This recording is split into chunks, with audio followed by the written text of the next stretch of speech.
So here we have our 3 games here sitting in the lab. Playboy here, if you notice, I added 3 spotlights in here to illuminate the center of the playfield. It was very, very dark. I didn't really realize how dark it was till I looked at a video I took of it. And so I'll show you these spots up close. And then I happened to notice over here something very wrong that I never knew about our Raven is if you look, let's take a look down the line here. You notice anything different or odd or off? All right, well, I noticed it, that it was really weird when I played it. It was super tall. Anyway, turns out that the front legs are 28.5 inches long, while the back ones are 27.5 inches long. And I have these in the back, the leg levers jacked all the way up, and these screwed all the way in. Let me kick the light on. There we go. They're screwed all the way in, just like the other 2 machines beside it. So anyway, I did not realize, I thought maybe it was just a tall game that Premier did, but no. For some reason, 1 inch taller legs up front. So I'm gonna flop these around, and now we'll slide back over here. Let me kick out the lights, and I'll show you the 3 spotlights on Playboy. So I noticed when I looked at the video how dark it was in the center. And so I went ahead and added a spotlight here on the top of the sling, 1 over here, and then 1 over here. And it does a nice job filling in the center of the playfield with some illumination. So anyway, I gotta do some legs on this guy right now.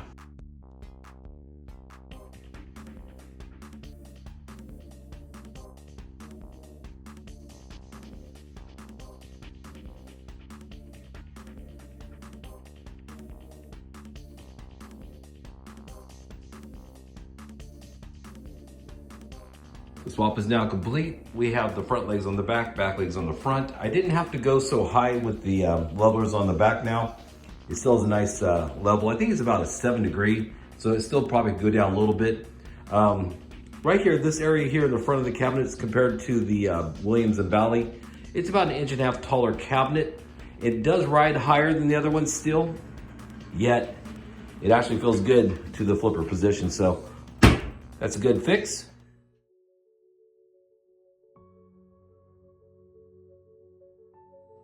Looking here at the fluorescent tube that once illuminated Raven's back glass.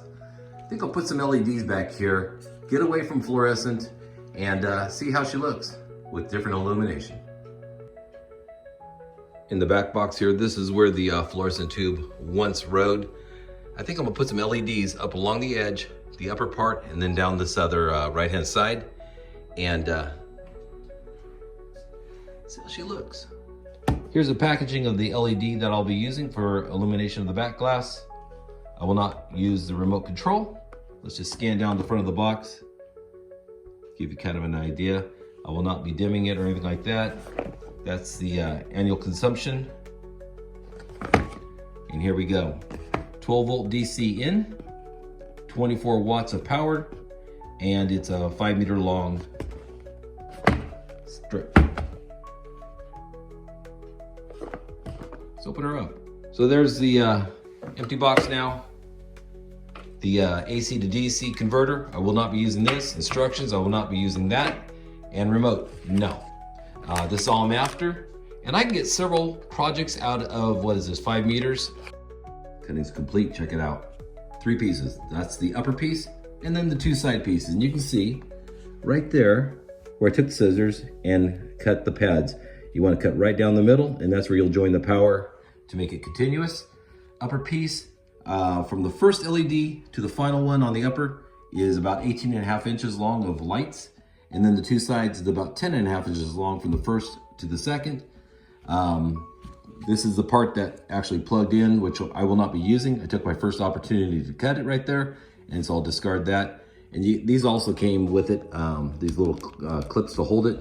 But the back of the strips are, you just peel that blue tape and you stick them right onto the cabinet. And then this is how much extra for other projects I have remaining. So here's what I did. I took this little fingernail file and also took a piece of thin wire. It's not solder, it's just wire. And it's really malleable. You can see, you can shape it, whatever. But I use this type of wire to bridge the RGBs. So they're all one tied together. And then I have the plus just separate. What I'll do is I'll send my 12 volt plus to the top plus part, and then my negative to any one of these three since they're bridged.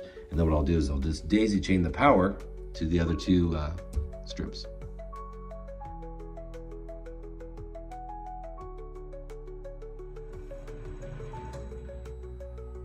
All right, let's take a look. Backglass is fully LED lit. I use that RGB one around the edges. Don't love it, but I do have a really nice pure white LED. This is what I used.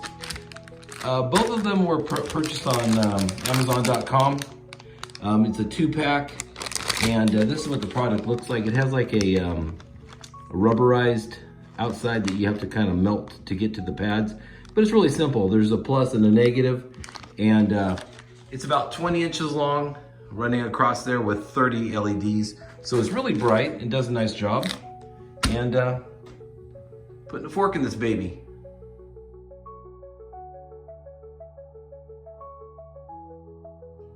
Bye.